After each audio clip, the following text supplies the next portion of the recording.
And y'all said, yeah, well, boy, we be working out over here with you, Tone. But you know what? Y'all be doing the doggone thing, though.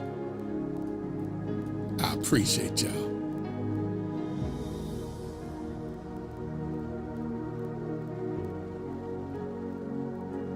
Y'all be doing the thing.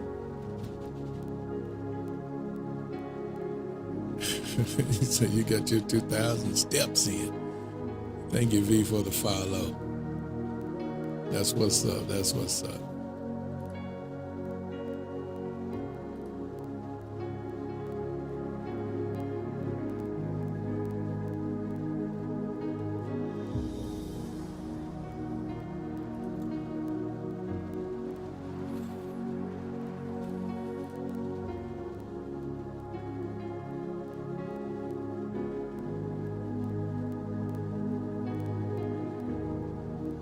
All right, I'm about to get started. Thank y'all so much. I'm getting ready to talk about the woman at sea. Yeah, interesting. The woman at sea. So, all right, as I get ready to get this thing started, help me out with a sound check, y'all. Can y'all hear me all right? Is the music okay?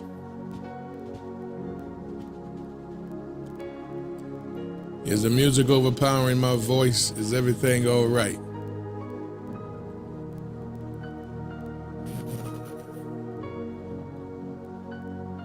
Everything is good. It's not overbearing. Okay. All right, that's what's up then. That's what's up. All right. All right, so that's what I'm getting ready to talk about today. The woman at sea. Okay.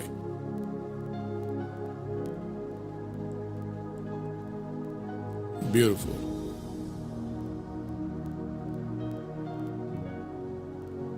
All right, go with me a minute, and I want you to go into your imagination this morning with me. Again, thank everybody for tuning in to the live here, and good morning over here. Thank you. Getting YouTube up and Instagram and all these other spots going at the same time. Good morning.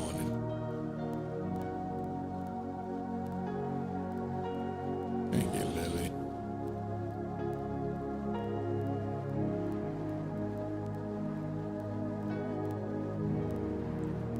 All right, the woman at sea is what I'm coming to talk about. The woman at sea. So go with me for a moment in your mind. Right? Imagine standing at harbor, watching ships come in. Right? One after the other. Everybody know what ships are, of course. Everybody seen ships, whether on television or in person, or you've been on a cruise ship, regardless of the fact. Just go with me in your mind and just imagine you standing on harbor and you watching some ships come and go, right? Some ships arrive carrying treasure, gold and diamonds, and etc. Some ships arrive carrying trouble, weaponry, things that they smuggled in type stuff. So some trips carrying trouble. Some ships begin to briefly leave. Others arrive and they anchor permanently. Right? So now imagine that every ship represents a relationship.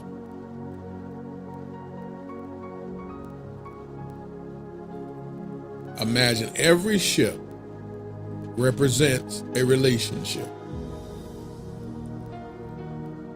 One of the greatest mistakes people make is believing that every ship entering into your harbor was sent to stay.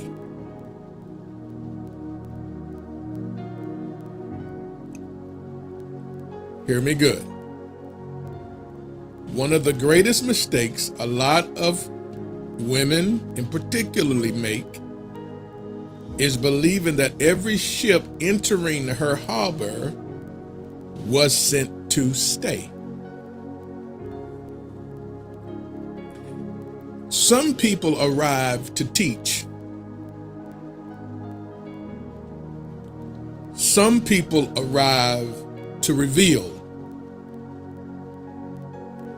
Some people arrive to expose weakness. Some people arrive to help you grow.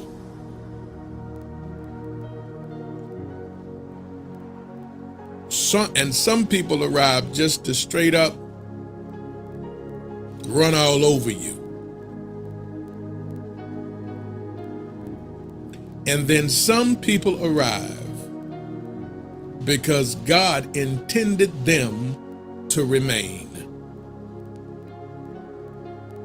The one that arrive, whom God intended to remain in your life, they come, ladies and gentlemen, with an anchor. Let me say that again. The person that arrives into your life, the ship that arrives into your harbor, that God intends to remain there, they come with an anchor.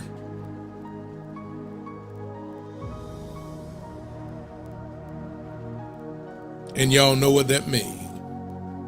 They come with an anchor, thank you, Renee, because they are about to become very settled and they don't plan to leave. That's the ship you're waiting on to arrive at your harbor. The ship that's coming with an anchor. And once they arrive at the right harbor, all they're going to do is anchor that ship. They made it. They've reached the destination that they headed out to reach. And that destination is you. The ship with the anchor is the ship that you're waiting on. Can somebody write in the chat real quick, anchor?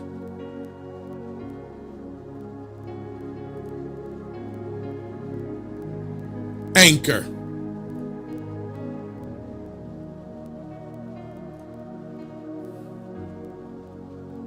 I hope that made sense.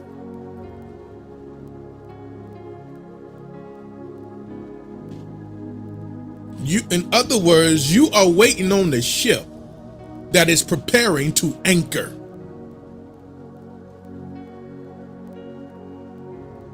You're not waiting on the ship no longer that's just coming to drop something off, then leave.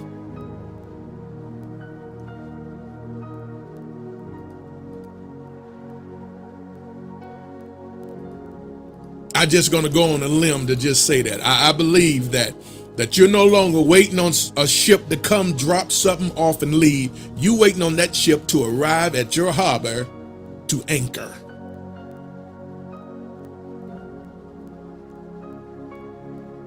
Don't you understand, as big as that ship is, once the captain dropped the anchor, that ship ain't going nowhere.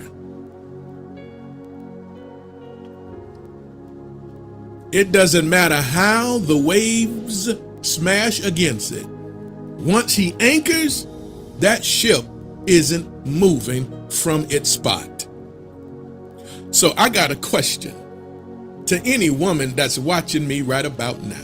Are you ready for a man to come into your life that's going to anchor? He gonna drop the anchor.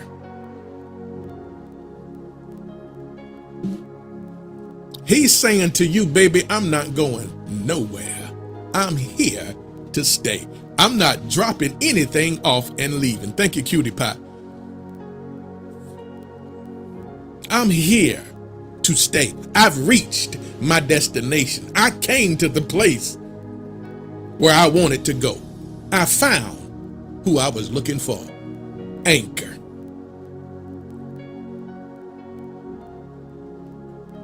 Lord, send me a ship with an anchor. Lord, have mercy. On this Wednesday morning, you can pray and say, Lord, send me a ship with an anchor. You don't want nobody to drop something off no longer and just leave you. You ready for that man to show up that's ready to be anchored into this thing, into this relationship, into your life. And his anchor gonna speak louder than his words. Baby, I'm not moving. Come what may, I'm here to stay. Lord, have mercy. Anchor.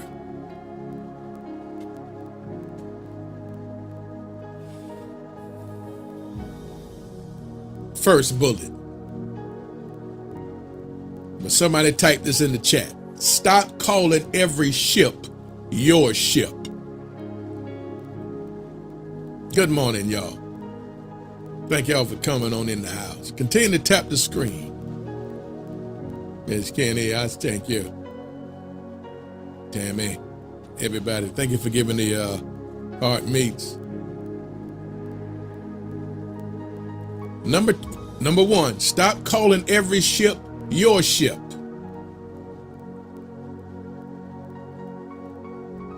You a whole harbor. You gonna see many ships. Now you understanding the title of the message today, The Woman at the Sea. You follow me now? It's making sense now? The woman at the sea. You are the harbor. You're going to see many ships. Stop calling every ship your ship.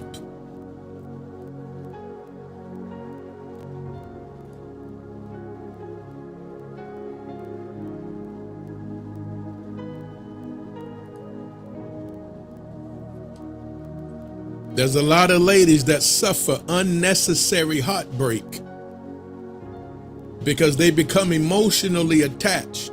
Thank you. Before they gather enough information. Now that's a big one. I'm going to say that again, and I'm going to say that loud and clear. Many women suffer unnecessary heartbreak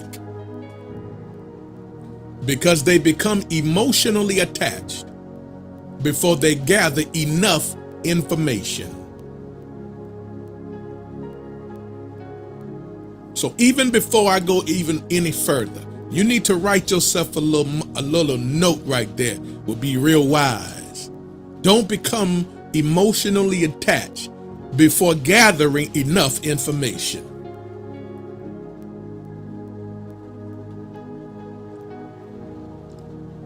You already in love with the man and you don't know enough about the man to be in love with the man.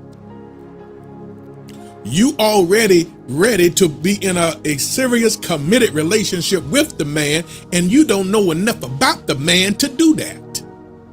You ready to give your whole heart to the man and you don't know enough information about the man to do such a thing. Many women suffer unnecessary heartbreak because they become emotionally attached before they gather enough information.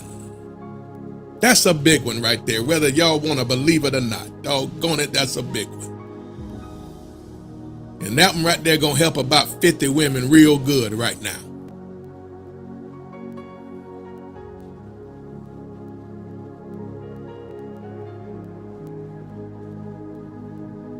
The moment a man shows interest, some women begin to imagine a future. Let me say that again. The moment a man shows interest, some women begin imagining a future. The wedding, the house, the children, the vacations, the the happy ever after.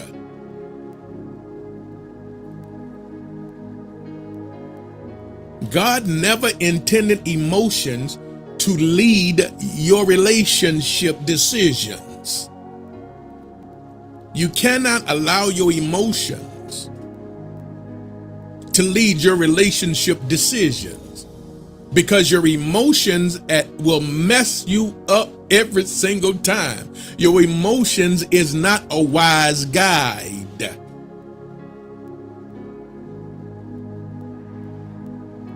So just because the man is showing interest, you cannot move ahead of reality. You cannot move ahead of information. You cannot start imagining a future with a man when you don't know anything about the man.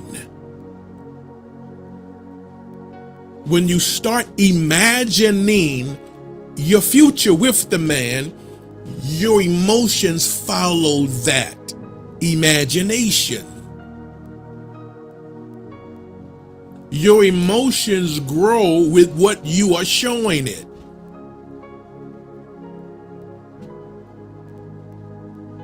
And what you're showing is possibility, not reality. So your emotions begin to grow off of a possibility, not off of reality. That's why 3 and 4 weeks in, you feel so deep, right? And you so ready to let go and give him all you got, because your emotions grew with fantasy. You allowed your emotions to grow with fantasy because you was imagining future with him. And when you allow your emotions to grow off of fantasy, that's how your emotion gets ahead of your reality.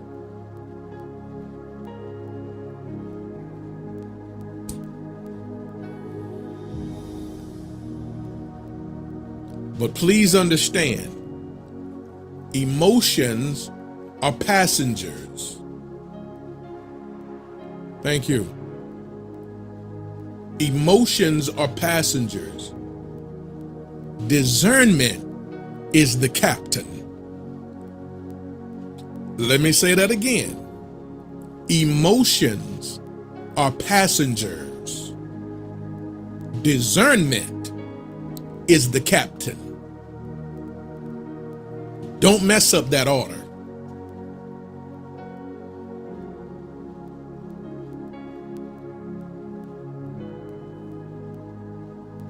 Okay?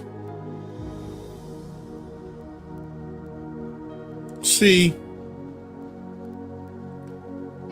a harbor master does not allow every vessel to dock permanently.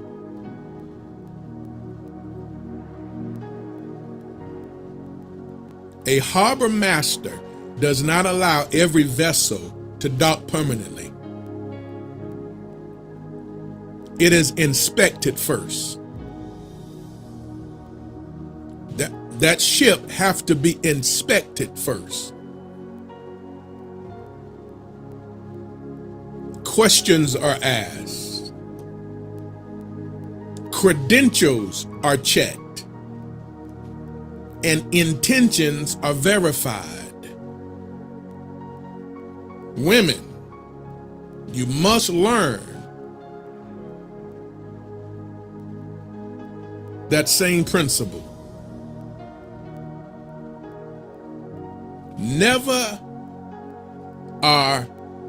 Not every man deserves immediate access to your heart, as I always state. Not every man deserves immediate access to your heart. But like a good harbor master, inspect the ship first. Ask questions, check credentials, and verify intentions. Because you're not allowing someone to dock permanently that don't belong permanent access to your heart. Due diligence is necessary. Period. I don't care how long you've been single. I don't care how bad you're longing for a relationship. You rather long for a relationship than to end up with the wrong relationship and praying to get out of that relationship. So you do your due diligence. Verify. Ask questions.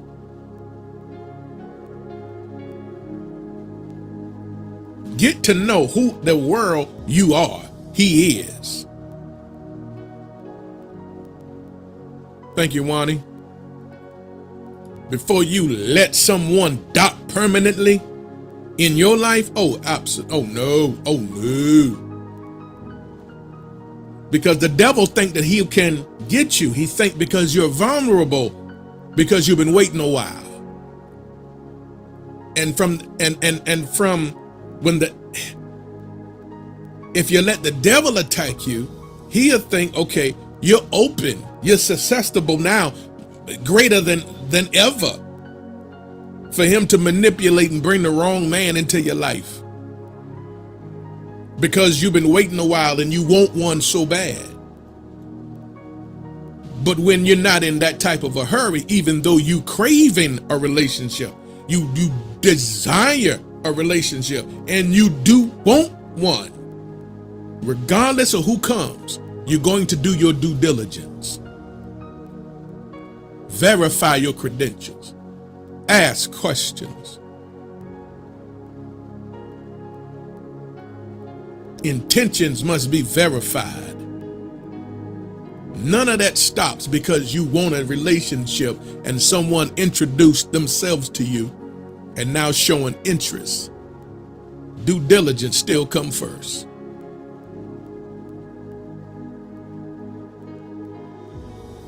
Access, hear this part. Access should be earned.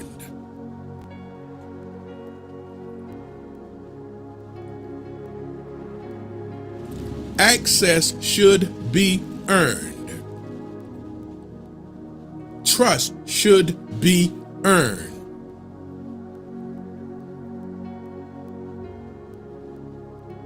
Trust should be earned.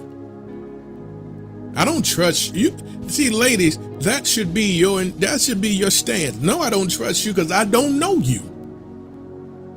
How are you gonna trust a man that you don't know? Well, you say, well, I trust everybody initially. That's crazy. No, you don't either. Let me back your bus up real quick. You don't trust nobody you don't know. If you meet somebody out the gate, will you give them the key to your house and say, would you go in my bedroom and hand me my watch off my dresser? Heck no, you won't. Why? I don't know you. Think about what I'm saying. Well, doggone it, this is your life. This is your heart. How you just gonna trust somebody out the gate? No, I don't trust you because I don't know you. Trust should be earned.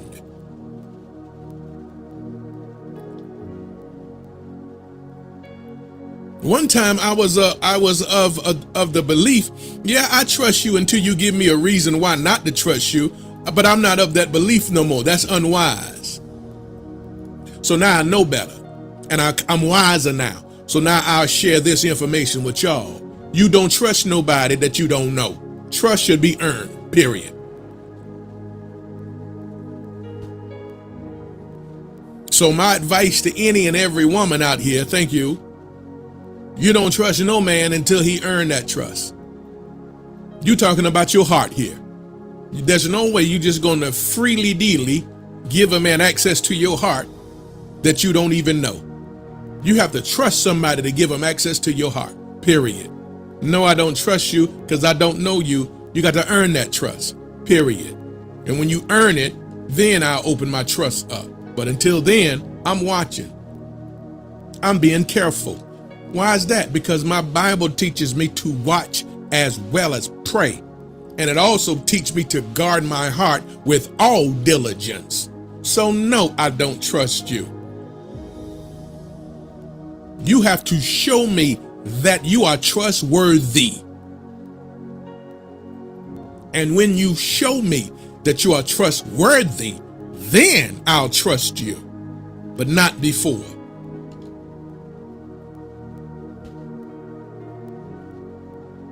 That's big. Now that's big. Real talk, that's big.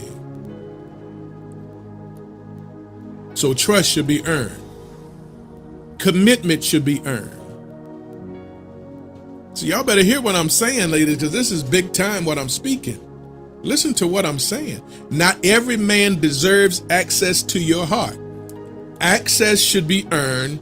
Trust should be earned. Commitment should be earned. How are you going to commit to a man and he haven't earned it? This cat wants you to shut everything down, but he haven't first committed to you. See, you got to follow the leader, ladies. This is big time what I'm sharing. You got to follow the leader. You said you want a man to lead. Yes. You say the man is the leader because he is. Yes. So who commits first? He do. So if he commit, then you commit. If he don't commit, then doggone it, you don't commit. Why would you commit to an uncommitted man? Commitment must be earned. So the only way I'm going to commit to you, if you commit to me first. The man have to do it first because the man is the leader and you follow the leader. It's your job to follow. It's not your job to lead. So why would you commit to a man that's not committed to you? Well, you still talking to other people, but doggone it, you are, because you uncommitted to me. We out here still talking, trying to find our person, obviously, and say it 10 toes down. Well, if you're going to be, out here like this, then doggone it, we don't. You right. Because I see what you want. You ain't no good. You want me to commit to you, but you don't want to commit to me. So in other words, you want to have all of me while you can have me and Sharon and Susie and Keisha. Oh, Negro, no. Oh, absolutely not. Oh, I'm sorry, y'all, but no, that's not happening. I've been gone, y'all. Y'all want me to calm down a little bit? Do I need to calm down? I've been gone. I know it. Do I need to tone it down just a little bit? I need to tone it down. I got to tone it down. I don't know. I've been gone for a while. I probably need to tone it down. I don't know. I might need to tone it down. Thank y'all for continuing to tap the screen. And if I'm talking all right, y'all know what it is on the gift goal over here on TikTok. Anytime I'm talking all right, we can see if we hit this gift goal too. Appreciate the love, y'all. Thank y'all so much. Thank you, Vicky, for it. Thank you so much. You understand what I'm saying, though? Come on now. Let me help y'all. My job is to help you. My job is to make you sharp and stronger to the ladies because God has called me to y'all. I already know this. I mean, come on, I'm not crazy. I've been doing it too long not to understand my assignment from the Holy Spirit. You know what I'm saying? Teach him, Tony. See, this is almost like a punishment for me. I done told y'all this. This is almost like a punishment for me, right? Because I wasn't all good all my life. Come on now.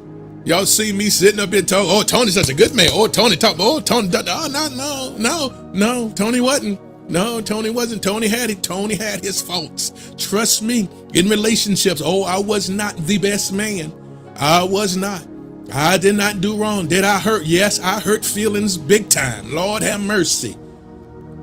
Did I do wrong? Yes, I did do wrong. Yes, I did. Did I do a woman wrong? Yes, I did. Did I do what a man does? Yes, I did. I'm all man, and I sure enough did. I was wrong to the core. wrong. But after I wanted to get it right, and all I asked God for was give me knowledge about relationship. Teach me this thing called relationship. Give me a deeper understanding. Not for teaching nobody, it was just for me. So I can do better, so I can understand it better. According to your word, your principles. Not Tony's, not my mama's, not my uncle's, not my brother's, but yours. And God did that. He started teaching me. And after he started teaching me, then he told me to not teach them. Now you go back and tell them same women. Now you go teach them. You see what I'm saying? It's almost like a punishment. Them same women. Now you go out there and you teach them. And this is why I do what I do unapologetically, because I'm not trying to gather fans. Whoever it helps and bless, that's who it helped and bless. That's it. But let me do what the Holy Spirit gave me to do.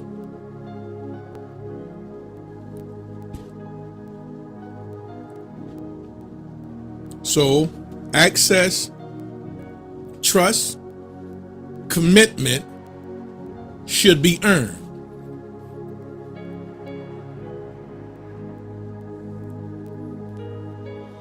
Your heart is valuable cargo. Your heart, ladies, is valuable cargo.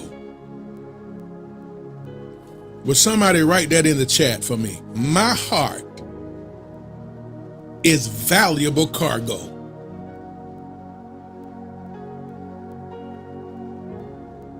Your heart is valuable cargo. Stop handing it away for free.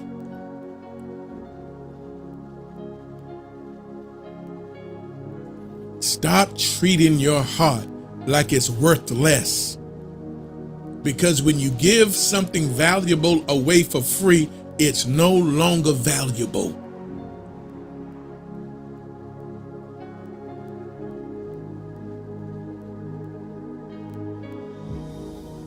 If you know what it's worth,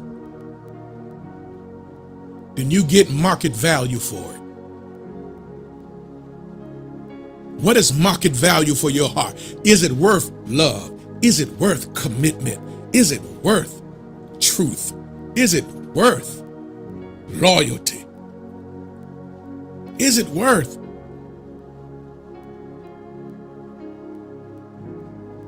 And stop handing it over for free.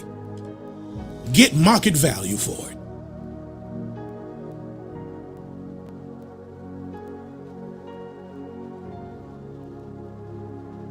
If you don't get market value for it, then doggone it, you ain't gonna get it.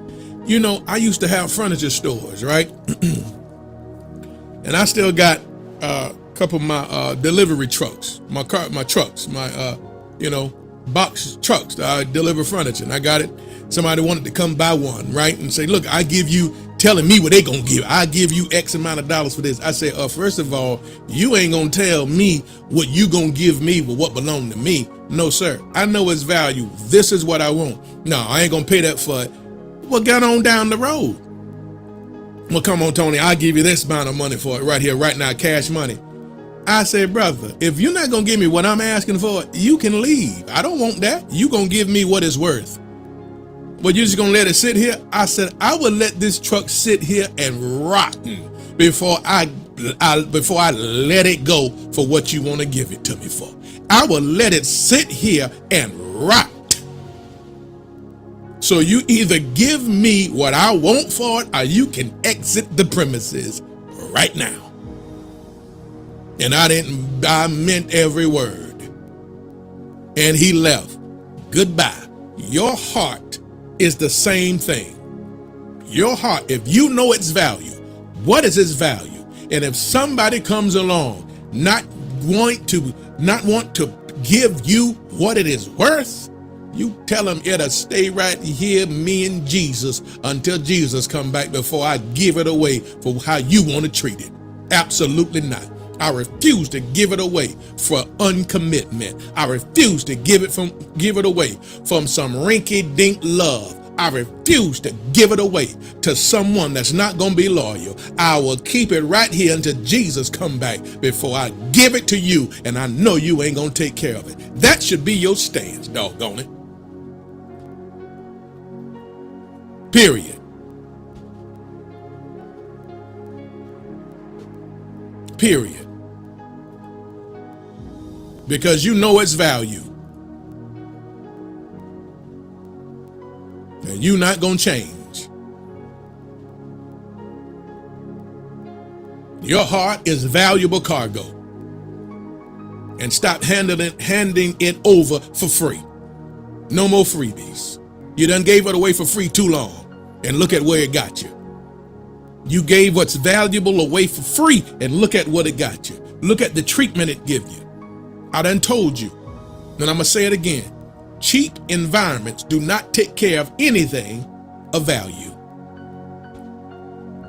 Cheap environments do not take care of nothing of value.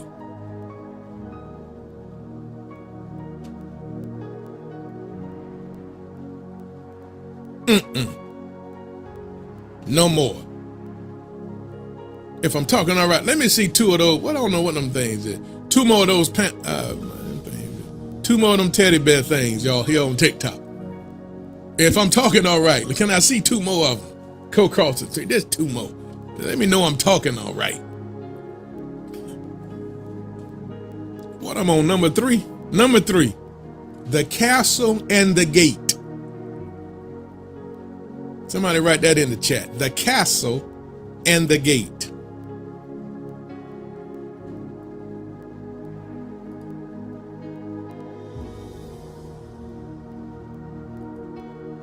The castle and the gate. Number three.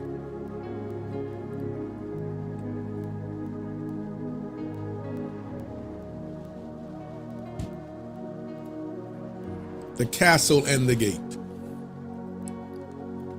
A castle is not protected by its walls. It's protected by its gate. A castle is not protected by its walls. It's protected, thank you, Stacy, by its gates. Well, why do I say that? Well, because a gate determines who enters. A gate determines who enters, who stays, who leaves, who gains access.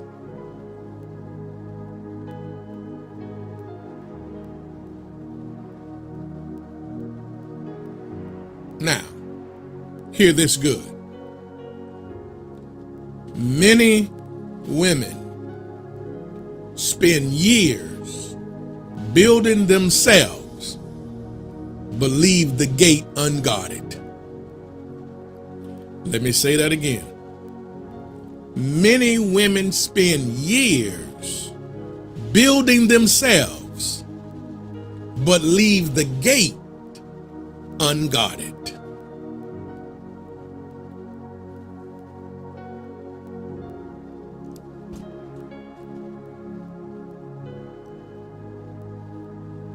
They allow loneliness to become the gatekeeper. Thank you, Ms. Lala. They allow loneliness to become the gatekeeper. They allow attraction to become the gatekeeper. They allow depression to become the gatekeeper. Thank you. Hear this part good. Let me say it one more time before I bring that together, because I need you to catch it. Many women spend years building themselves, but leave the gate unguarded. They allow loneliness to become the gatekeeper, attraction to become the gatekeeper, depression to become the gatekeeper. But hear this part. The wrong gatekeeper will admit the wrong people. The wrong gatekeeper will admit the wrong people.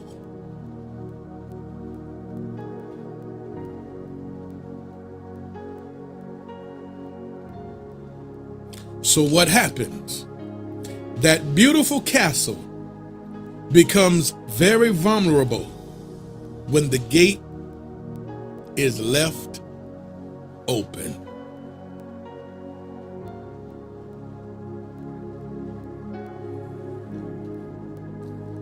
So likewise, a woman can become emotionally wounded when she abandons her discernment. Your standards are not barriers. They are security systems.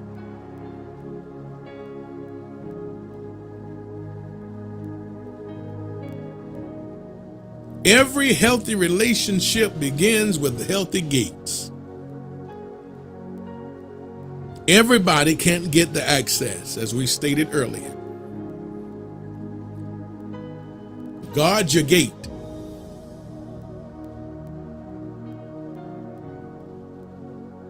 Discernment must be your gatekeeper.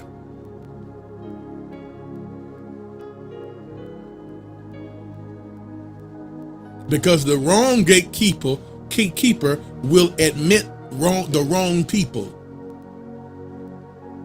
How many of you have opened your gate up and the wrong person came in? How many? You ain't got to put it in the chat. This is just for you to talk. Because you had the wrong gatekeeper. The wrong gatekeeper will admit the wrong people.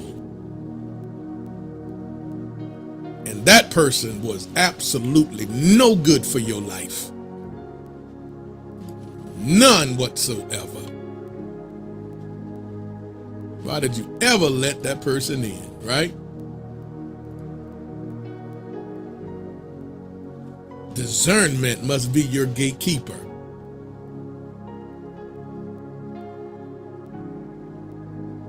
Is he right for me? Is he not? Okay, even though I'm attracted to him, but that's fine. I'm not opening up my gate because of an attraction. How is he as a man?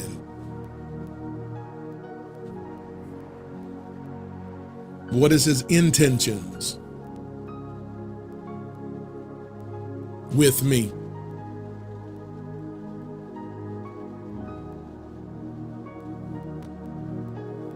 Good morning. What is his intentions with me? Do he mean well? Do he really want something? Is he with me because he is trying to figure out himself on whether or not he want to make me his lady? That he see a future with us, and not just me seeing whether or not there's a future with us. You got to protect that castle, the gate. Who comes in and who's not. No more opening up the gate for the wrong person. You understand? I don't care if they look like the right person. Are they right for you? You don't want to go off what appear to be. You want to go off of what you know what is. And you know what is after spending time with him. I always say, you let time be your guide. Let time work with you, for you, not against you. Time will never let you down. Time reveals all things, ladies. You have this beautiful commodity called time. Use it to your advantage. Use it wisely, because it will never fail you. Time will reveal all things. In time, you shall see it all. If you just give it time, give it time. Everything takes time. Let it take time. Cook it slow. Cook it slow, because you want it what? You want it to be right. You want that meat tender. So what do? Time, you use time. Cook it slow. Time. Crock pots are designed to cook slow. You can cook it for 12 hours. You won't burn it up. Cook it slow. You can put it on the stove, turn the eye up to high. Okay, it's going to cook fast. It's going to cook. But the difference in the texture is time.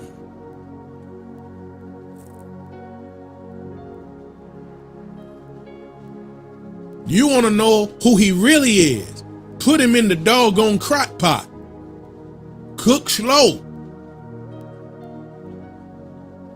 You see, when you put meat in the crock pot that got a bone on it, what happens to the meat? Somebody put it in the chat for me.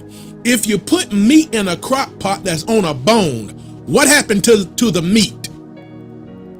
I want to see it real quick before I go in the chat. What happened? There it is right there. It fall off the bone. Exactly. Time will cause things to fall off. That's what you want to see. What's going to fall off? Are you really like this, or is it going to fall off? Do you really take care of a woman like this? Do you really open up her doors, and do you really pull out her chair at the restaurant like this? Well, time going to show me whether or not it's going to fall off. Doggone it. Put him in the crock pot.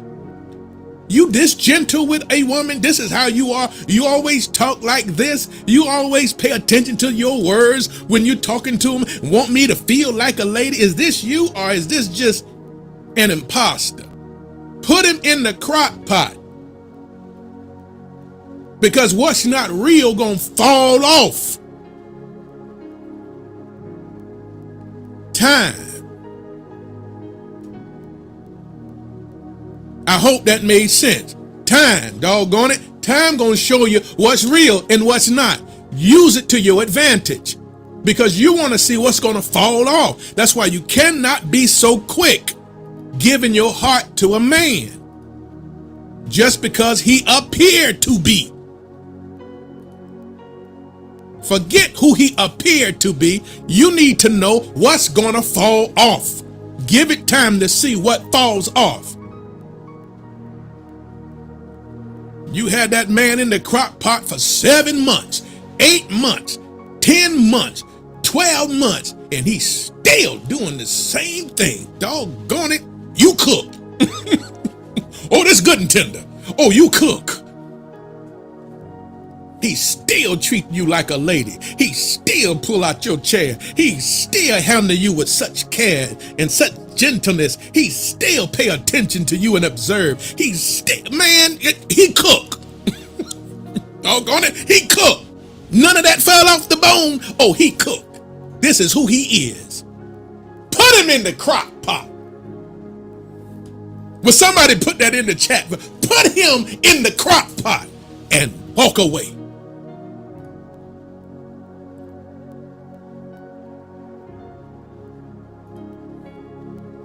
Put him in the crock pot.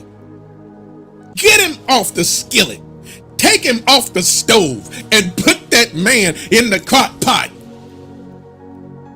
See, the stove don't give it to you. The stove don't show it because it's too quick. Y'all ready to eat because it looked done.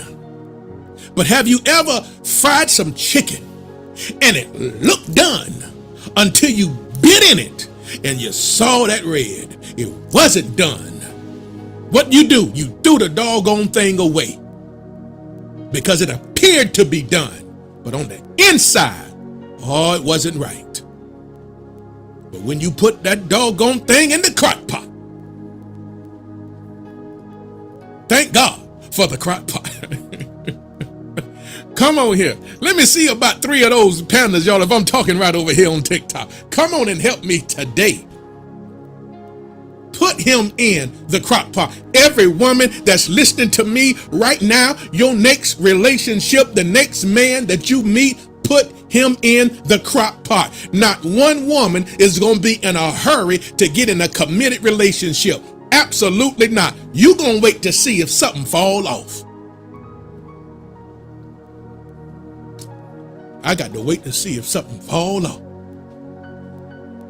That's why I want to destroy the mentality for every woman who love to say a man know his woman as soon as he meet her. You better throw that doggone narrative out the window, because that's one of the dangerous things that make a woman give in too quick to a man, because you believe a man know instantly that that's his woman. So you base all of that because he know, because he say, you my wife, and he just met you 2 days ago. He don't know a doggone thing. He can feel something, but he don't know nothing. I destroy that narrative. I can't stand it. And the men that say it, they ain't telling the truth. And I tell any man that to his face, because you ain't God. How is it that you know a woman is your woman instantly, but you don't know nothing else about your life instantly? Doggone it. Make it make sense. If you know that instantly, then you'll know everything else instantly. Then what the purpose we need to be praying and asking God for direction for, if we know something instantly? Why we need to talk to God? Why we need to get direction from God then? My name ain't Jesus, and neither is his. Stop telling these ladies that lie. You don't know nothing instantly. All he doing is feeling something. That man got to get to know you. I don't care what man say that. That's a lie. And that's a dangerous thing for y'all ladies to believe. Because if you believe that crap, time will work against you.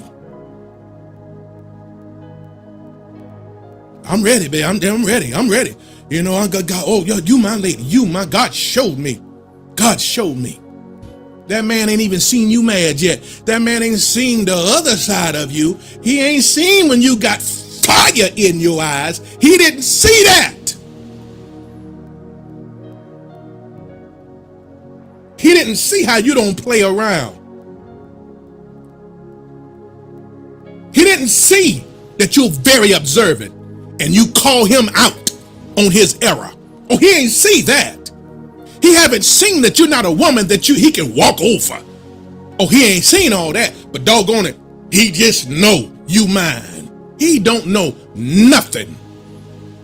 Stop believing that lie. That's not true.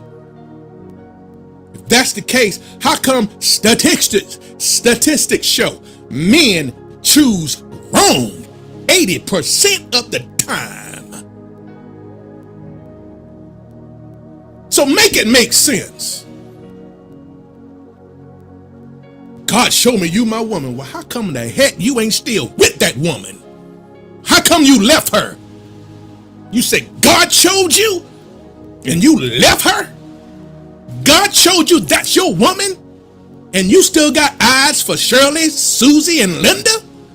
You a liar. Stop lying on God. God showed me. God ain't showed you nothing.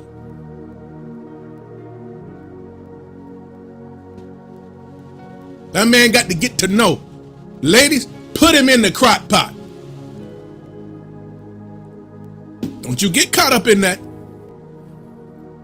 Don't you get caught up. Well, the man know. The man don't know nothing. All he got is a feeling, but that feeling got to get confirmed. Talking about you looking for a wife. Okay, you ready for a wife. You met a woman. God, show me you my wife. Then how the heck you ain't married her yet? You understand what I'm saying? Here it is 10 months later, no marriage. Here it is 2 years later, no marriage. What you waiting on?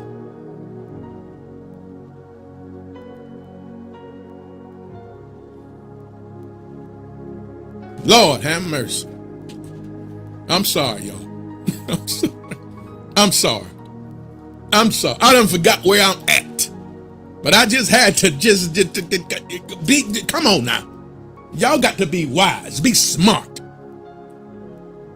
See, the Bible says you be harmless, like harmless as a dove, but you be wiser than a doggone serpent.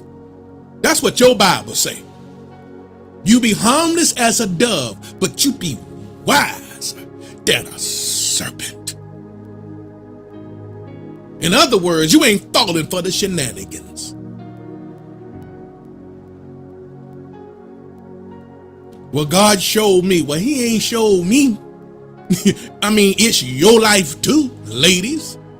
Make it make sense. Like God ain't gonna show you nothing. Like you are irrelevant. Like you don't matter. You just bow down, shut up, and wait for the man to tell you he found you. What? Where they do that at? Oh, heck no. Oh, no. God showed me. Well, God ain't showed me a thing. So automatically, we ain't in sync yet. Because he ain't showed me nothing. Crock pot. Crock pot. What we doing? Taking our time. See what I'm saying? So if you can't take your time, if you can't allow me the respect of taking my time to get to know you so I can see what falls off of you, that means you came with game. Goodbye. You see what I'm saying? Ladies, please, all men don't want to go in the crock pot. The man that just playing game with you, he wants you to put him on the stove. Turn the eye on high. Because he ain't got time for you finding out who he really is. He don't have time for you to discover his true intentions. He wants you to put him on the stove, put the eye on high. Because crock pot reveal too much. Crock pot. Crock pot. Hashtag crock pot. That's where you go, in the crock pot. Let's see. Well, let's see what it's all about. Let's see who you really are. Because if you real, you ain't got no problem at all. If you real and true and your intentions is pure, he will be like crock pot meat and put some onions and bell peppers in there with it. Do your thizzle. Do your thizzle. Come on now. Number four, the counterfeit key. The counterfeit key. Number 4. Thank all y'all for the gifts too. I didn't see everybody I was talking. Kay Ferris. Thank you, Kay Ferris. Thank you, Kay. Laura. Thank you, Laura. I see. Renee. Thank you, Renee. All y'all that gave. Thank y'all so much that was giving on the gift goal up there. If I'm talking all right. If I'm talking all right.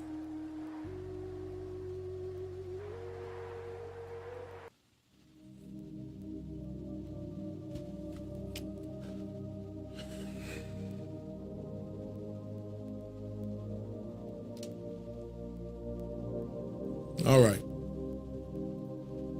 The counterfeit key.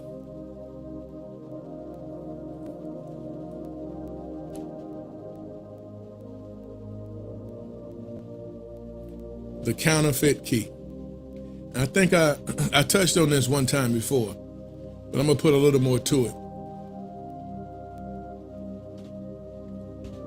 The counterfeit key.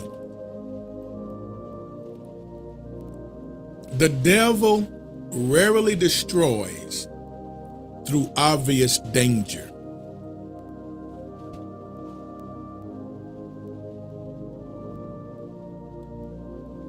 Okay?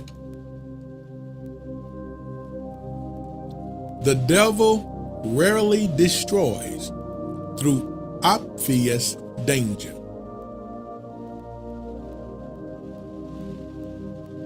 He often destroys through imitation. It's imitation that we have to be careful of. Counterfeit money looks real. A counterfeit jewelry looks real. And a counterfeit relationship can look real too.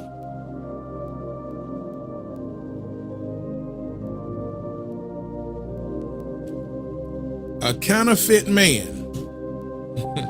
Y'all didn't know men can counterfeit? Oh boy, be careful. I said a counterfeit man. Y'all didn't know some men are counterfeit, ladies? Oh, y'all getting it today. A counterfeit man often arrives carrying a lot of promises.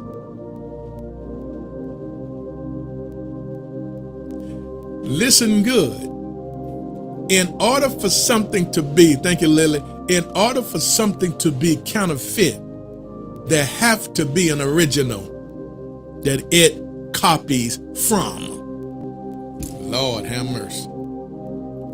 In order for something to be counterfeited, there have to be an original to counterfeit from. So if a counterfeit man entered your life, that means the real man is very close.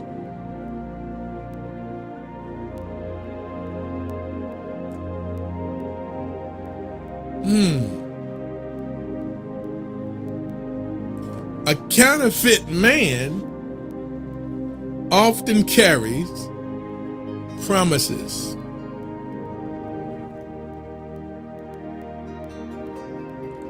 A genuine man arrives carrying consistency.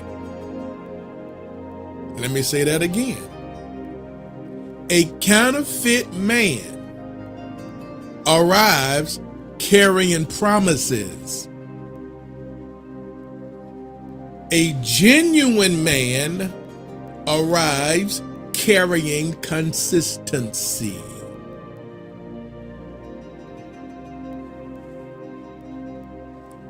Hear this good. One talks about the future. The other prepares for the future.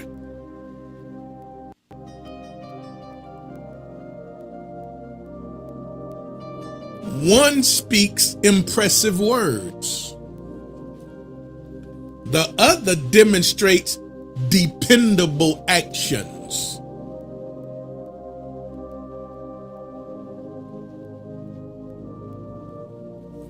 One wants quick access. The other values the process.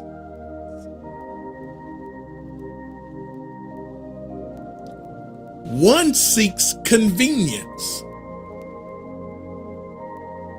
The other seeks commitment.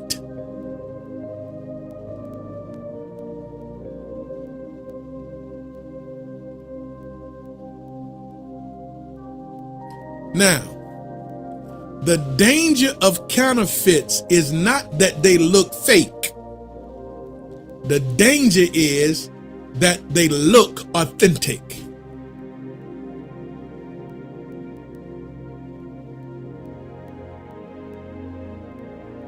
This is why paying attention taking your time. Discernment matters more than desire. Because the danger in a counterfeit is not that they look fake. The danger is they look authentic. This is why the crock pot is so important. This is why taking your time is so important. This is why discernment is so important.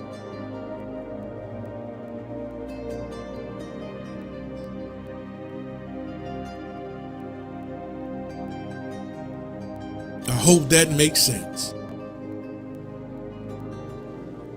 Thank you, Renee.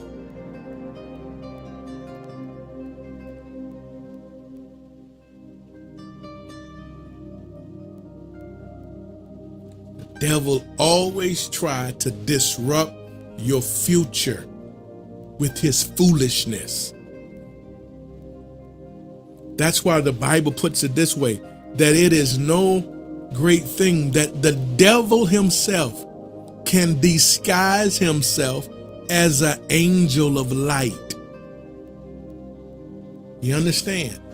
The Bible says the devil can disguise himself as an angel of light. He can appear to be. He counterfeits. That's why I said the danger is not that it look fake. The danger is it look authentic. But if you pay attention, if you take your time, if you don't move off desire, you don't be hasty, you will see the truth. You will see the truth. I don't care how much the devil try to disguise himself as an angel of light. If you pay attention, you will say these words, that's not God. That's not God right there. You almost had me, but you messed up when you said that right there. You messed up when you did that right there. That's not God. You see what I'm saying? My sheep know my voice, and another they will not hearken. That's not God. You trying to sound like him, but you can't talk like him. That's not God. No, you a liar. You're a liar. That's the devil right there.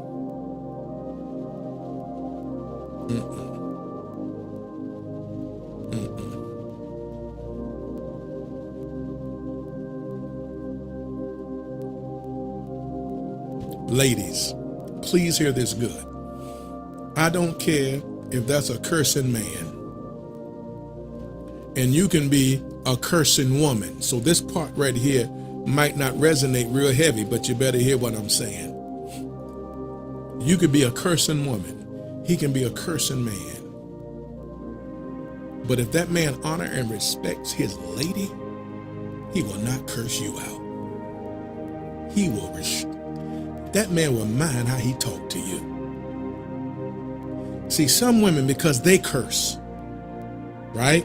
Because they curse, you can get numb to curse words if that's what you do. It's like if you smoke, you get numb to cigarette smoke. If someone else smokes, it don't bother you. If you drink, you know what I'm saying? You drink tequila, so he come and drinking tequila. It's no big thing. It don't. But you better understand something when it comes to you as a woman. And that man said he have chosen you, and he cherishes and values you as his lady. He'll mind what he say. If he sees you in that light, if he see you as a woman, if he see you as his lady, that man will control his words. He'll mind what he say if he respects you like that.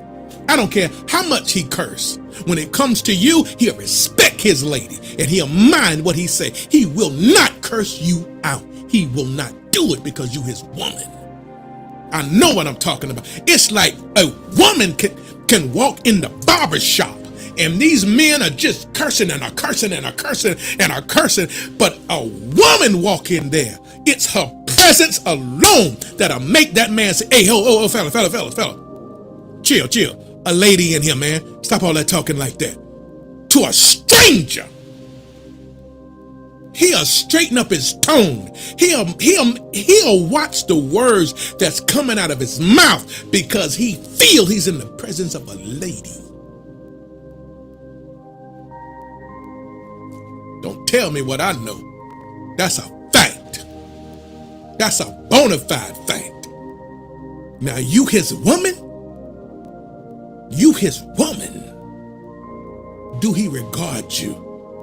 Do he honor you in such a way? I don't care how much he curse. But when it comes to you, there's a respect, man. There's a respect. There's a respect.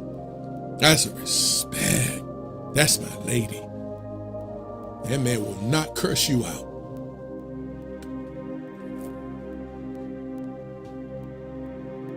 He won't do it.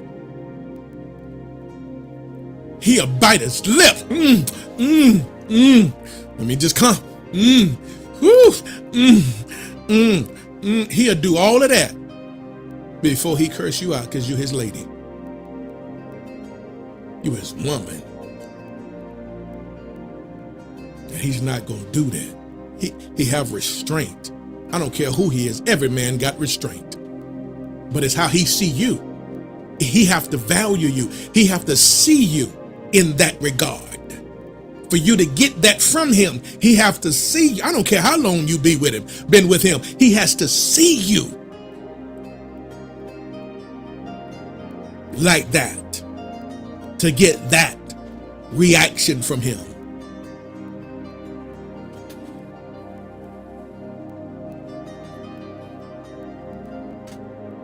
Now you can believe that, or you don't have to. I don't care.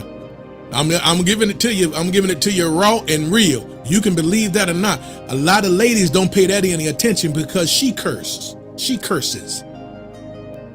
She uses profanity. So when a man comes along using profanity, you don't think nothing of it, but you better. It's a respect. It's a man. Is he in the presence of a lady or is he not? Do you understand what I hope this making sense? Is he in the presence of a lady or is he not? Because I done seen them same men be in the presence of who they feel and see as a lady, and he watches what he says to a stranger. He changes it. He will not curse. Hey, how you doing? You doing all right? Good to see you. Good. All right, good to see you. You look very nice today. Oh yeah, you look very nice. Very nice. You need help with that? Let me get the door for you.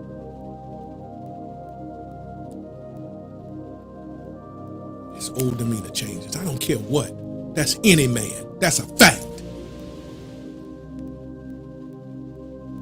But his treatment of you will show you how he see you. Do he see you as a lady? That's why some women can be with her man. And it's raining out. And he be like, oh, let me hold the door for you. He said, no, let me hold the door for you. You got that? You got your bag? Look like you're struggling. Let me get that. And then that woman said, hold up. You don't hold my door. Hey, I walked in. You just let me walk in. Well, wonder why. Who did he see? What's the persona? Did he see a lady? Man.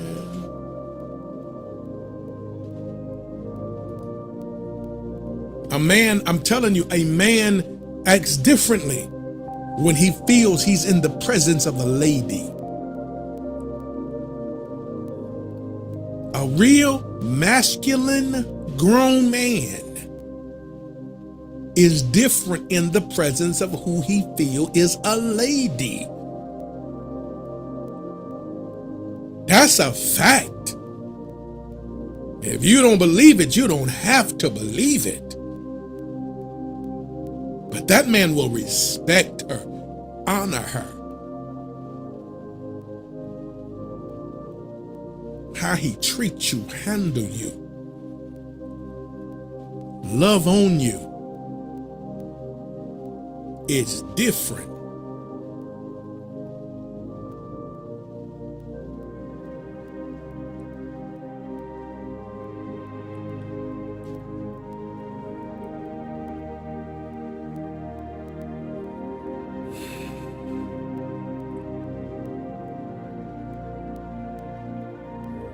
If a man, I'm going to give you this last one for free on this.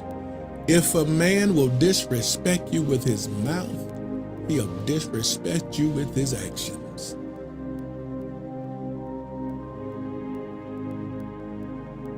Some of the greatest disrespect a man can give you with his mouth is cursing you out. Now you can believe that, or you don't even have to. But if that man see you as a lady, oh shoot, I don't care how upset you make him, he's only gonna go so far with you because you his lady. He'll rather go outside and get on top of the roof than to just disrespect you something viciously with his tone. Because you're not his enemy, you his lady.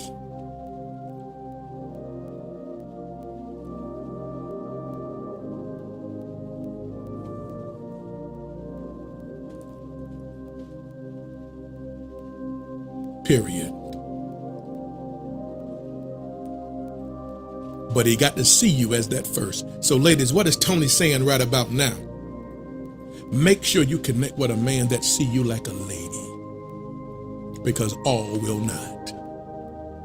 So you make sure that the man that you allow into your life, he sees you as a lady. So that lady respect comes along with it.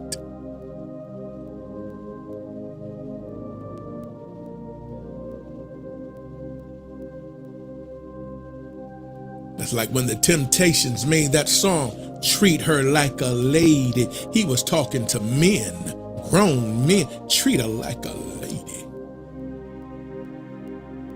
Because a man has a different way about him when he see a lady. That's a lady. It's a different respect. It's a top tier respect.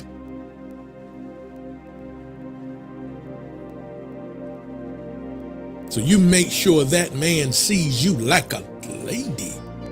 If he don't, oh no, that's not your man. That's not a man you want to even, he don't get access, because he's not going to treat you like a lady if he don't see you as a lady. How can you get lady treatment and he don't see you like a lady?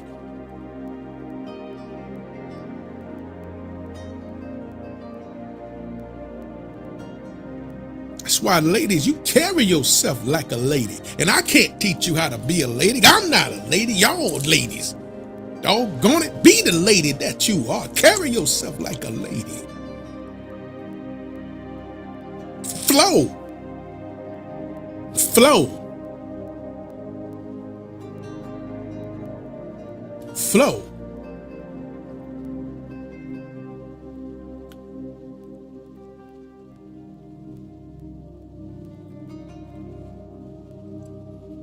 Thank y'all for the taps. Thank y'all for the gifts. I'm almost done. I've been gone a few days, so I'm going to take my time. I've been gone. I'm going to take my sweet time. I don't think nobody mad but the devil. And I don't care nothing about him.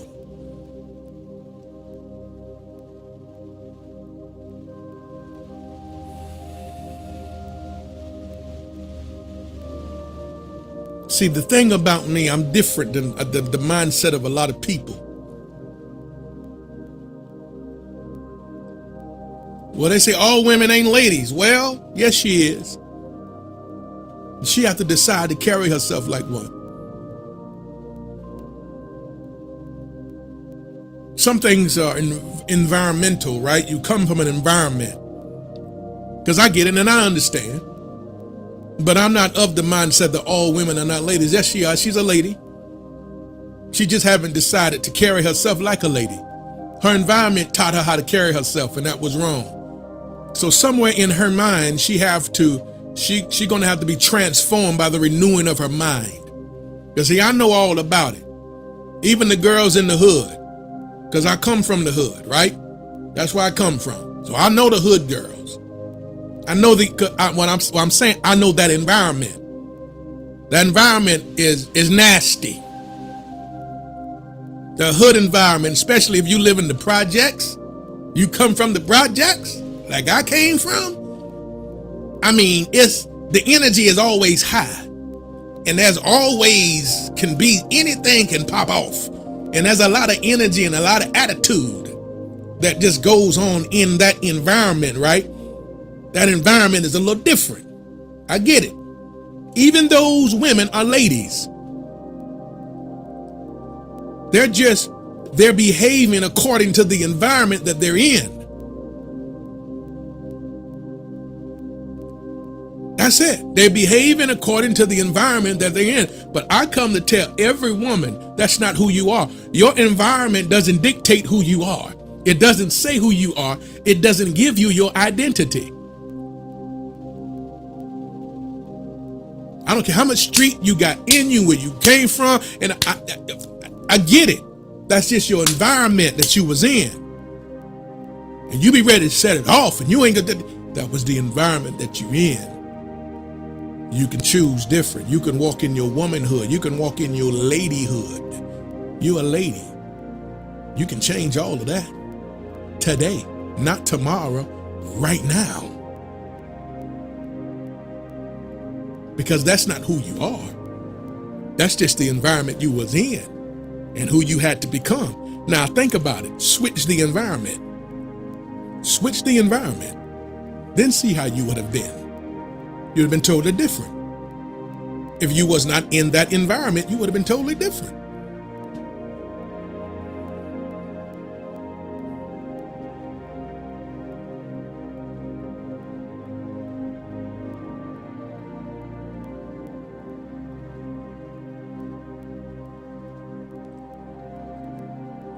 It's like my daughter,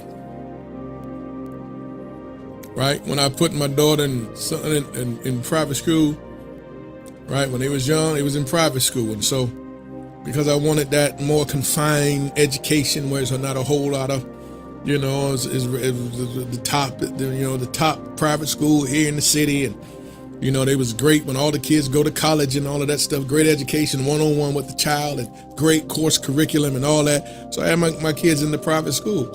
And so being in the private school, there's not they didn't see a whole lot of their race there because of the type of private school it was. And that was some reluctancy.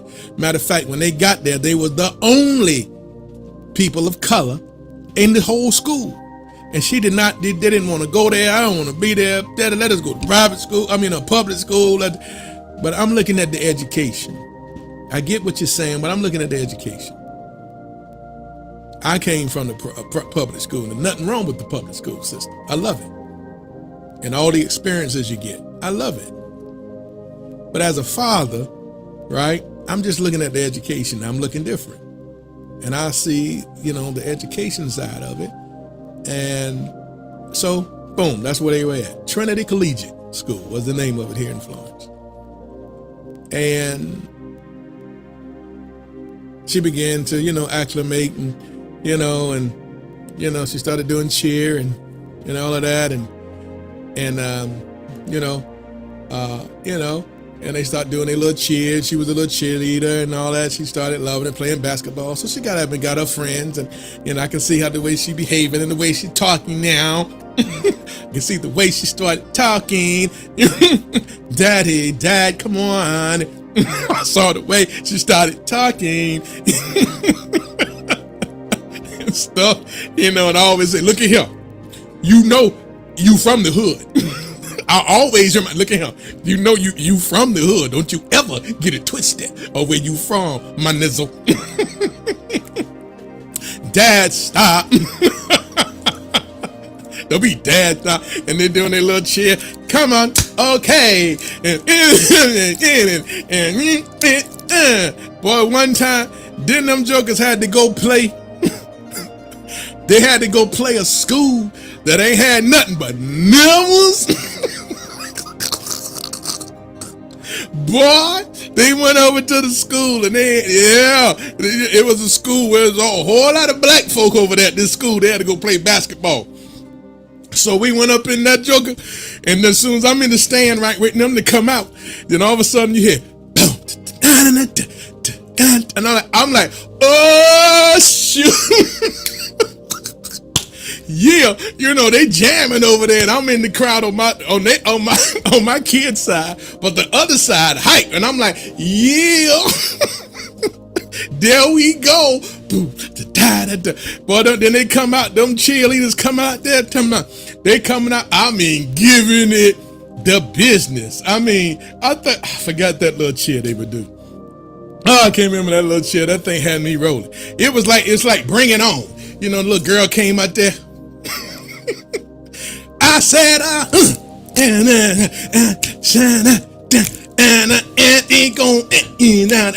I'm like, oh, come on, and then my daughter and them talking about, ready, okay. They ain't even want to cheer no more. Boy, them little girls on that other side was giving them the business. You ain't want nothing. You just act like you do. My boy ain't was giving them the business, right? So my daughter came home like, Dad, I wanted to just go over there and just, help them. I say, I know. I bet you did. I know you did. But anyway, I don't even know the moral of this story. I done got carried away. But I don't even know how I got there. I think I was talking about environments. Yeah. The environment has nothing to do with who you are. Every woman is a lady if she so choose to flow in her ladyhood. Period. All right. Yeah, it took me back just now, y'all. All right. I gave y'all a whole lot, and I don't even know why. I just kept going. Anyway, here's the next one. I'm almost done now. What I'm on, number 4, I think, the Potter's Workshop.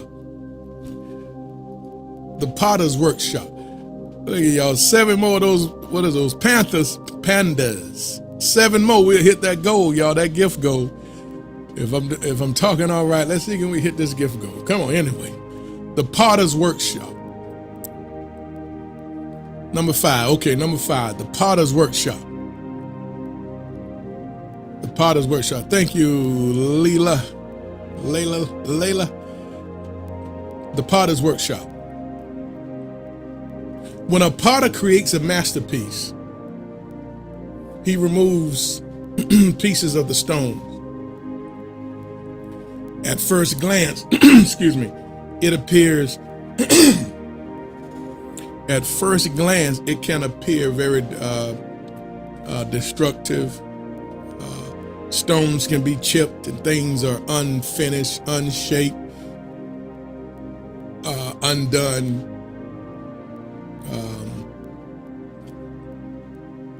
But every strike serves a purpose. So the sculptor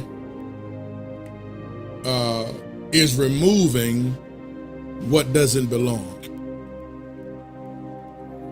So the sculptor begins to remove what doesn't belong. So God, likewise, God often removes things from our lives before he adds something greater. Sometimes he removes unhealthy attachments. Sometimes he removes toxic influences, because some influences in your life can be very toxic. And so God will remove toxic influences. Sometimes he removes people we desperately wanted to keep. Right? And what can feel like loss is simply preparation. Because God cannot fit hands that, excuse me, God cannot fill hands that refuse to release what no longer belongs. It's hard for God to fill hands when you won't release what doesn't belong anymore. And sometimes you have to release what don't belong. So you can be praying for something new while still holding on to something old.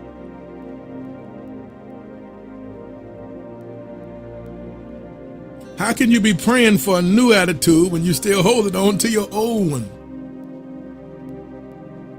You have to drop one in order to gain the other.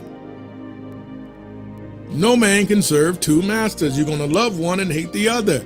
You're going to have to drop one in order to get access to the other.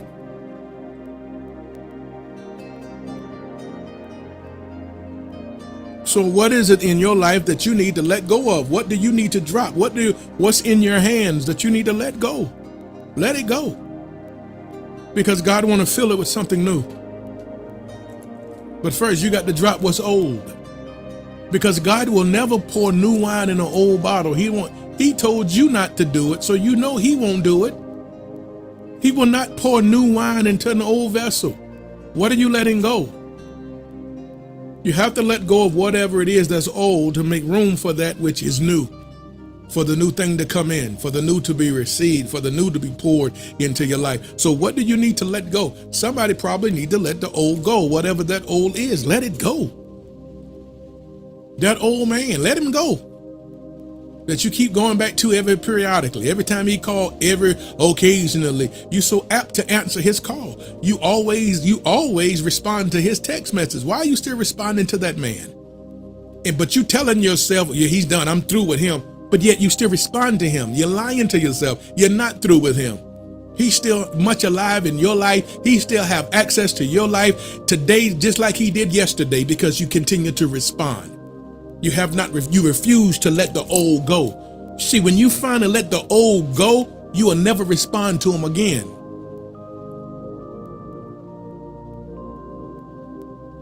See, when you're done with somebody, you can if you need to block a person, then you can block them for real. But as long as you still respond to that old, you're not ready for the new. And let me tell you, all that old gonna do is hurt that new. The Bible even says that. The Bible even said new and old don't go together. New and old don't mix. The scripture says you will destroy it. It will be destroyed. You will burst the bottle. New and old don't mix. But you so to yourself, you continue to lie to yourself. The worst person you can ever lie to is you. Well, I'm done with him. I'm super done with him. I'm done with him. I'm done with him. But you still answer him when he calls. You still respond to him when he sends you a text message. You're not done. You still haven't let that man go or let that woman go. You haven't let her go. All you ever did was lie to your own self. But that person still have access to your life. And that person is going to mess up anything new that comes into your life. Keep playing around with it. So you have to let the old go. So new can occupy all that space. You understand? How can new occupy all that space when you won't let the old go? You got to there's not room for both. Now, either you want the old or you want the new, but you cannot have them both, hot or cold. Either or. Which one you want?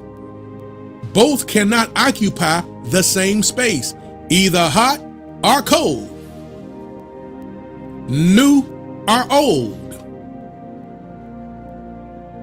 Which one do you want?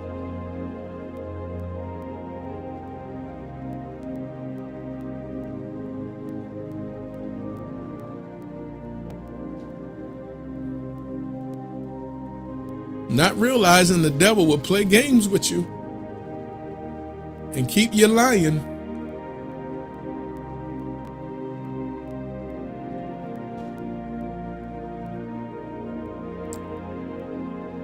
God cannot fill hands that refuse to release what no longer belongs.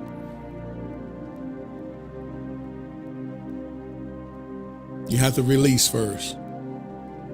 Overcoming begins with releasing, letting it go. Overcoming begins with releasing, letting it go. Let me let it go. Once and for all, you got to let her go. Once and for all, you got to let him go. You no longer have access to my heart, my time, my mind, my thoughts, nothing, my energy, nothing. You have no access to my moments in life any longer.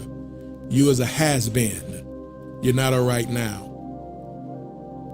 And you have to learn how to let it go and put it in its proper place, period.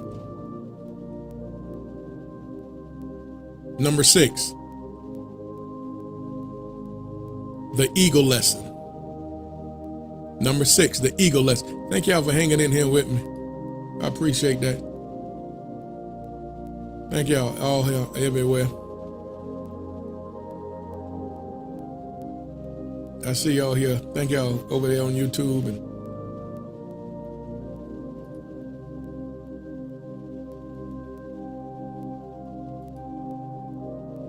the ego lesson.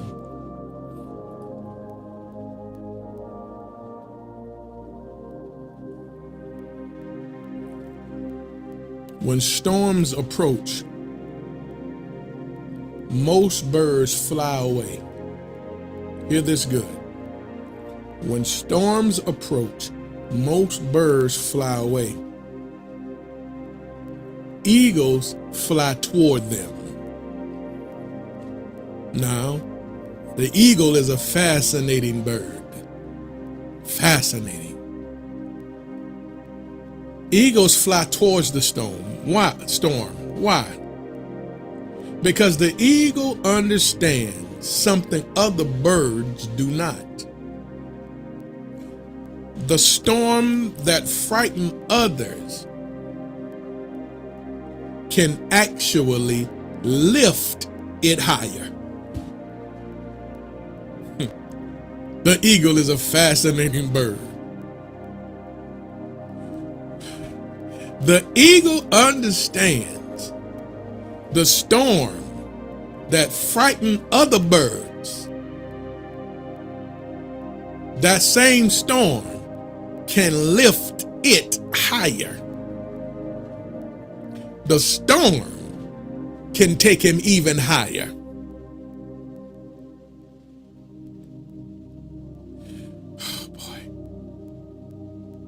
The winds that trouble smaller birds become opportunities for elevation.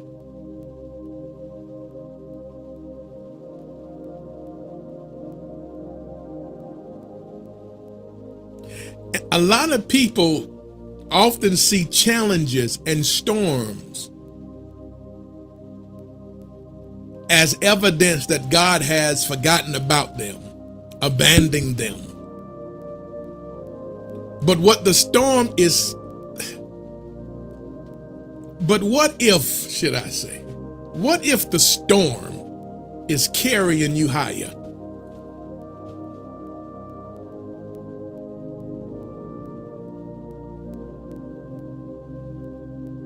What if the breakup taught you wisdom? What if the breakup made you better? What if the breakup elevated your self-respect? What if the breakup elevated who you are?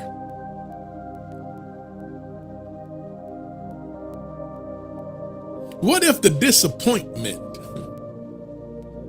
taught you discernment and gave you patience to wait?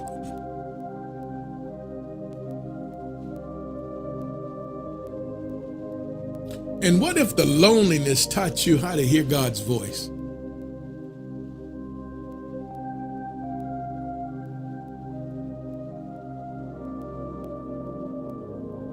The eagle fly towards the storm because the storm propels him higher.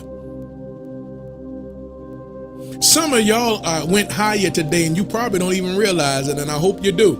But if you don't, let me help you. Some of you have went higher today because of the storm, because of the situation, because of your broken heart, because of how they treated you, because of how it ended, because of the breakup, because of the letdown, because of the betrayal, because you became higher, you soared higher. You're better for it. You already mound up with wings like an eagle and you ain't even realizing, and you still waiting to mound up with wings like an eagle and you already soaring.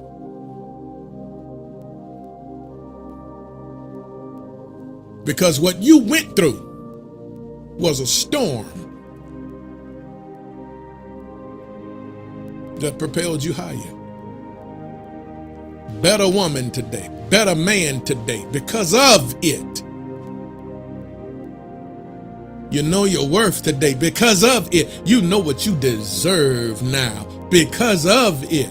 You're higher. You went higher. You already mound up. Thank you, M. Bagley. You already mound up.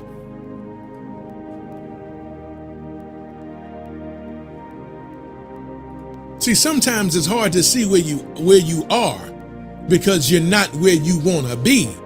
But my God, if you can see where you are, you can see the marvelous work that has already been taking place in your life if you just pay attention to where you are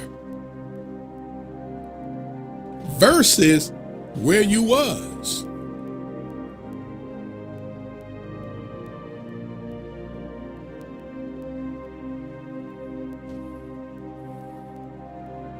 The pearl. Let me talk about the pearl. Number 6. There's number 6. Number 6, the pearl.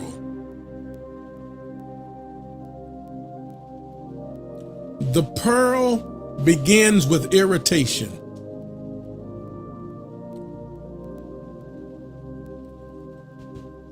Pearls represent femininity. Pearls represents femininity. Think about it. Men don't wear pearls. Pearls is just not something for, pearls just represent femininity. When you see a pearl, you see woman beside it.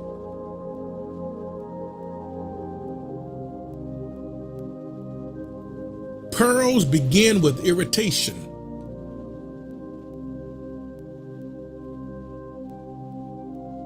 Because a grain of sand enters the oyster and the irritation begins. The discomfort remains, but over time, something extraordinary begins to happen. The irritation becomes a pearl.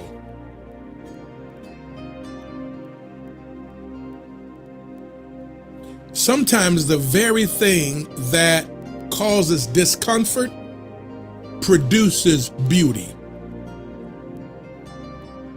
So I need you to hear that. Sometimes the very thing that causes discomfort produces beauty. Some of your greatest strength came from your greatest pain. and that's a fact. Some of your greatest strength came from your greatest pain.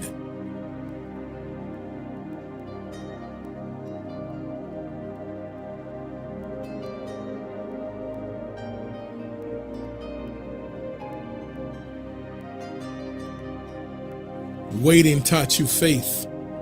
Loneliness taught you intimacy with God. Some of your greatest strength came from your greatest pain.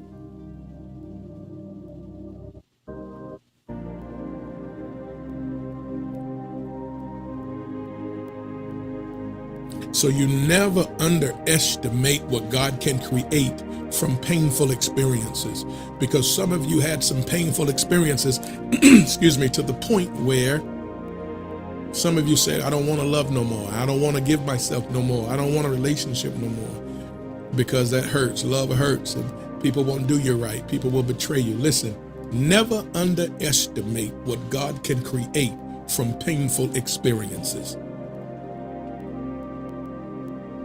See, God don't never put no more on you than you are able to bear. But if God allowed it, He allowed it for a reason. I know we don't understand the full picture, and we can't see it all while we're going through it. But never underestimate what God can create from your painful experience.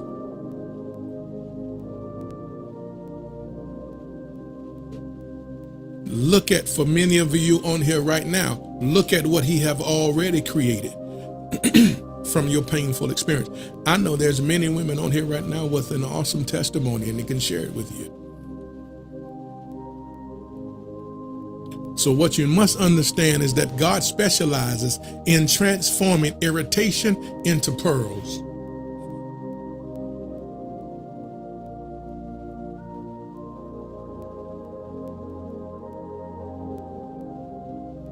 The last one I want to give you,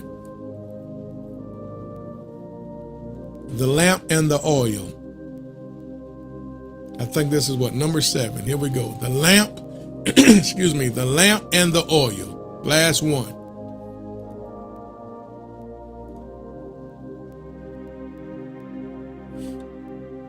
One of the most powerful images in Scripture is the lamp.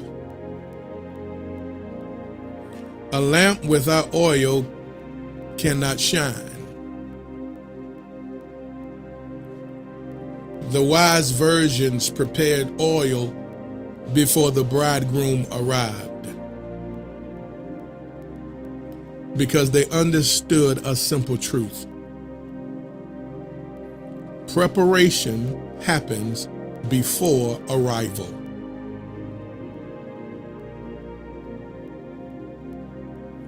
Preparation happens before arrival, not afterwards.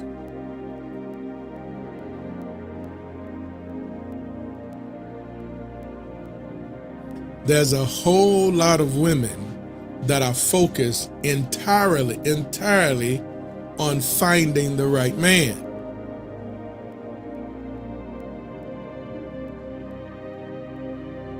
But God is focused on filling your lamp for the right man, filling you with peace, filling you with wisdom, filling you with confidence, filling you with purpose, filling you with joy, filling you with submission.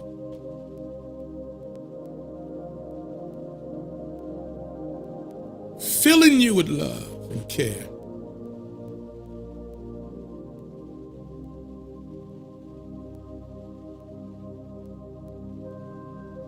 So that when the right relationship arrives, it should add to your life.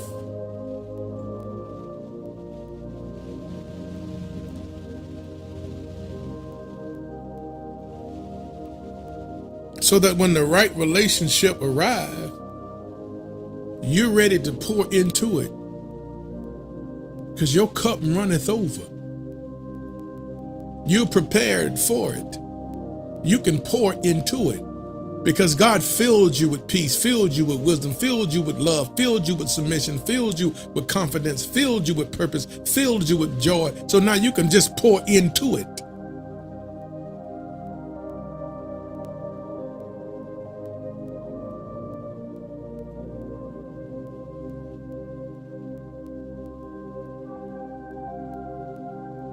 Because the woman whose lamp is full does not panic. She is ready whenever the opportunity comes. She's ready to pour into that relationship that she now had. That woman is ready to pour because she is filled with it. Filled.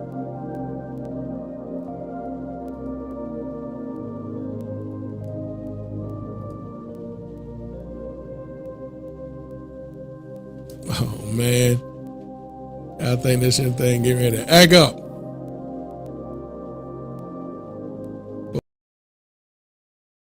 Boy, I thought of this.